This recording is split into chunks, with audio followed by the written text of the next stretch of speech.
Oke, kita mulai ya. Ada sebuah misteri kuno nih yang jadi pembeda antara orang yang cuma belajar sama orang yang benar-benar menguasai sesuatu. Kita bakal coba bongkar, kenapa sih ada orang yang kayaknya bisa jago dalam hal apapun yang mereka coba, sementara kebanyakan dari kita, mungkin termasuk saya dan Anda, kayak mentok aja di level pemula selamanya. Pernah nggak sih Anda kepikiran soal ini?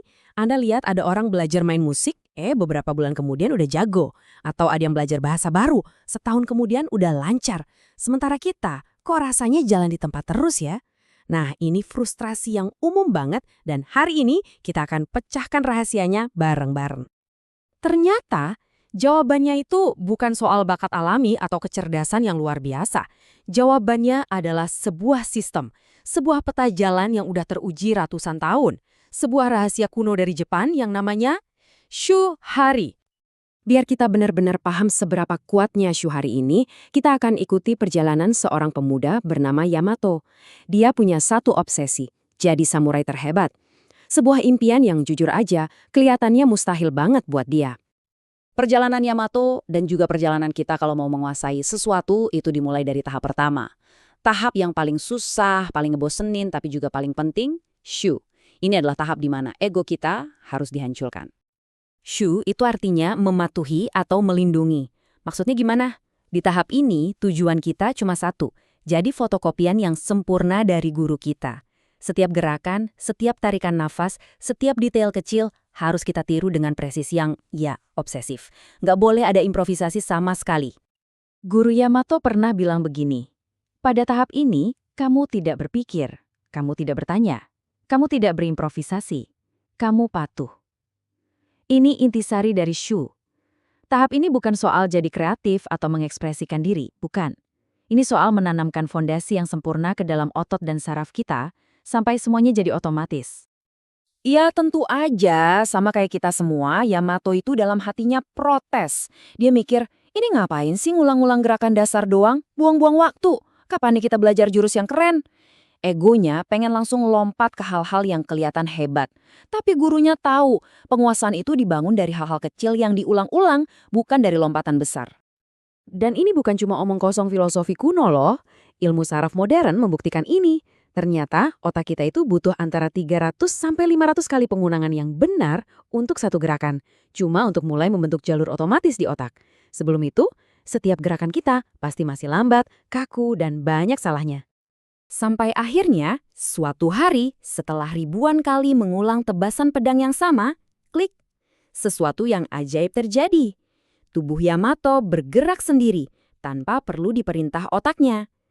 Teknik itu bukan lagi sesuatu yang dia lakukan, tapi udah jadi bagian dari siapa dirinya. Nah, inilah tujuan akhir dari tahap Shu. Oke, setelah fondasinya kokoh banget, Yamato siap buat tahap selanjutnya. Tahap di mana dia harus, anehnya, melanggar semua aturan yang udah susah payah dia pelajari. Selamat datang di tahap haha. H itu artinya melepaskan atau memecahkan. Kalau di tahap Shu kita cuma meniru, di tahap H kita mulai bertanya kenapa. Kenapa ya teknik ini begini? Apa sih prinsip dibaliknya? Disinilah kita mulai berani menggabungkan ajaran dari berbagai guru atau sumber yang berbeda. Biar Yamato masuk ke tahap Hakai, gurunya sengaja mendatangkan guru lain yang gayanya beda 180 derajat. Guru pertama ngajarin sabar, yang kedua ngajarin agresif. Satu ngajarin kuda-kuda rendah, yang satunya lagi kuda-kuda tinggi. Awalnya Yamato pusing 7 keliling, semuanya terasa bertentangan. Tapi setelah berbulan-bulan bingung, akhirnya dia ngeh. Yamato sadar, walaupun kelihatannya beda banget, kedua gurunya itu sebenarnya mengajarkan prinsip universal yang sama, soal gerakan, energi, dan timing. Mereka cuma seperti dua jari yang menunjuk ke bulan yang sama. Nah, inilah pencerahan di tahap H. Sekarang, Yamato sudah jadi petarung yang sangat terampil.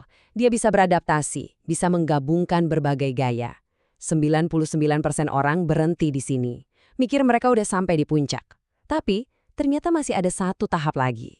Tahap yang paling misterius, Ri. Ada kutipan dari seorang guru tua yang menggambarkan tahap Ri ini dengan sempurna. Anak muda, kamu masih bertarung. Aku tidak lagi bertarung, aku hanya merespons. Di tahap ini, kita nggak lagi melakukan sesuatu. Kita membiarkan keahlian itu terjadi melalui diri kita. Nggak ada lagi keputusan sadar, yang ada cuma respons murni. Zaman sekarang, para ilmuwan menyebutnya flow state. Gampangnya gini, bagian otak sadar kamu yang biasanya mikir keras itu jadi senyap.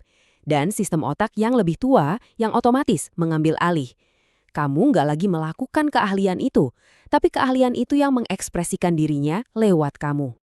Puncak perjalanan Yamato itu terjadi waktu dia dikepung 3 lawan sekaligus. Dia sendiri nggak ingat pernah membuat satu keputusan pun. Tubuhnya cuma mengalir, merespon setiap serangan dengan gerakan yang sempurna. Dia nggak lagi menggunakan teknik, dia udah menjadi teknik itu sendiri. Oke, cerita Yamato tadi itu keren banget. Tapi ini bukan cuma soal pedang loh, ini adalah cetak biru universal untuk penguasaan apapun. Sekarang, ayo kita bawa konsep ini ke dunia kita, dan kita tanyakan, apa artinya ini buat Anda, dan berapa harga yang harus dibayar. Nah, ini dia nih masalah utamanya buat kita di zaman sekarang. Kita hidup di era yang seolah-olah bilang kita harus orisinil sejak hari pertama. Kita pengen langsung loncat, melewati tahap shu yang ngebosenin itu.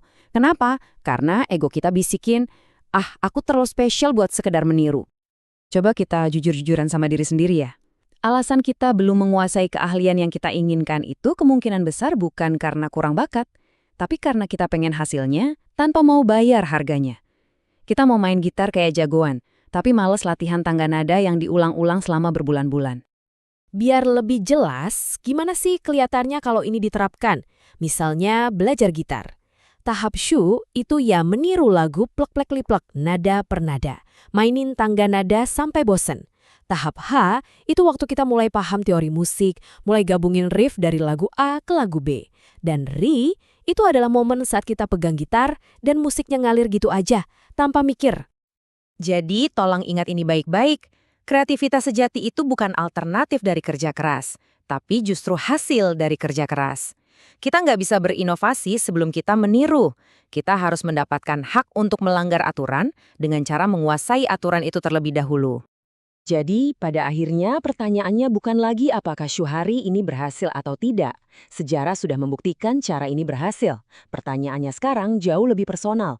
Dan cuma Anda yang bisa menjawabnya, apakah Anda bersedia berjalan di jalur ini dan membayar harga yang dituntut oleh sebuah penguasaan?